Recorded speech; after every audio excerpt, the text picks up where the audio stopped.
DataPivot Technologies is a value-added reseller specializing in data protection and disaster recovery. Today, we're going to discuss how to restore user data using Druva inSync.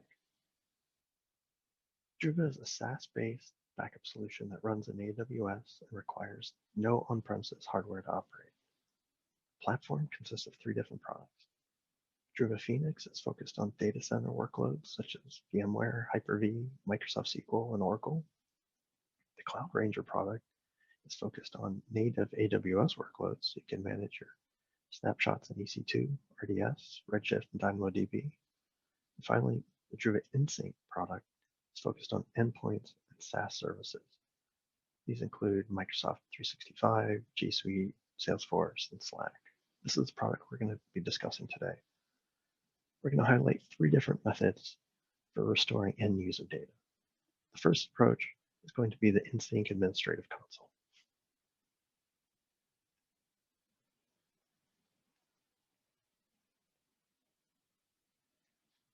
The inSync dashboard highlights the devices and SaaS services configured for backup. So we can see the device backup section. inSync supports clients such as Microsoft Windows, Mac, Linux, Android, or iOS. Below, we've configured Microsoft 365 to back up Exchange Online, OneDrive, SharePoint, and Teams. To restore an individual's data, we first click on the Users tab at the top. On the Users window, we're presented a list of users, as well as a list of the devices and cloud apps associated with each user. Druva licensing allows for up to 10 devices to be backed up for each user. To do a restore, we locate the user and then click the Restore Data button.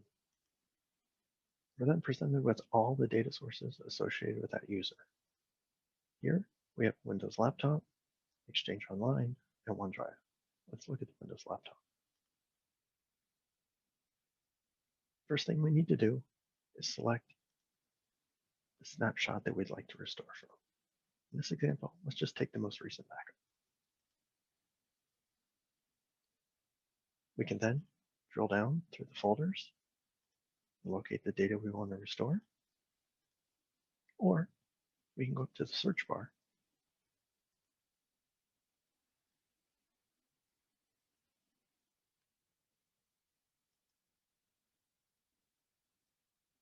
Once we've selected the data, we just click the Restore button. Then presented with the option to select which device we'd like to restore to and the location. Location would be the desktop or the original location on the device, which preserves the permissions, or we can choose a custom location. Also have the option to just download the data as a zip file in the browser. Let's look at Exchange Online. Again, we'd select the snapshot we'd like to restore from. Here in Exchange Online, you can see we have mail, contacts, calendar, tasks. Let's go into the mail.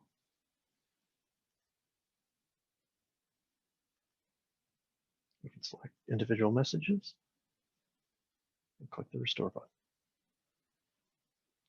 We have the option to restore them to the same user's account or a different user's account. We can do an in-place restore, and we also have an option to only restore the deleted items. Alternatively, we can restore a copy, which creates a new folder and places the backup in there. With Exchange Online, we can also download locally in the PST or EML format. All right, let's look at OneDrive. Again, we would select the snapshot time, locate our data, click Restore.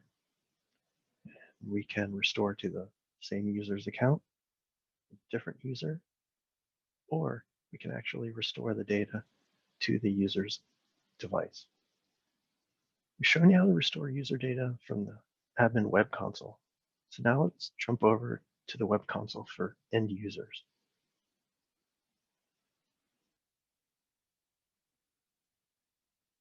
Here we can see the web console for end users. When configuring backup profiles, an administrator can decide whether or not to enable this feature. If the user has been granted access, they'll be able to log in, but only see their own data. The restore options are similar to that of the admin console. However, the users can only restore data to one of their devices or download through the browser. For an additional level of security, administrators can also enable a geofencing option. This can be used to restrict network access, for example, to only the corporate network. Another option for self-service restore is through the inSync client running on the user's device. Just like before, administrators can control whether or not users have access to this option. If allowed, users can open up the Druva client on their local machine and perform restores. In this example, we can see an inSync client running on a Windows box. We can see when the last backup was performed and when the next one is scheduled. Under restores, we can see the option to restore data from the device backup or OneDrive. If you'd like additional information or a demo of Druva's SaaS backup solution, don't hesitate to reach out. DataPivot is a value-added reseller specializing in backup and disaster recovery. From the simple to the complex, we design solutions to protect your data wherever it resides. It could be in the cloud, on-prem, or in SaaS. Appreciate you taking the time to watch and hope you found this useful.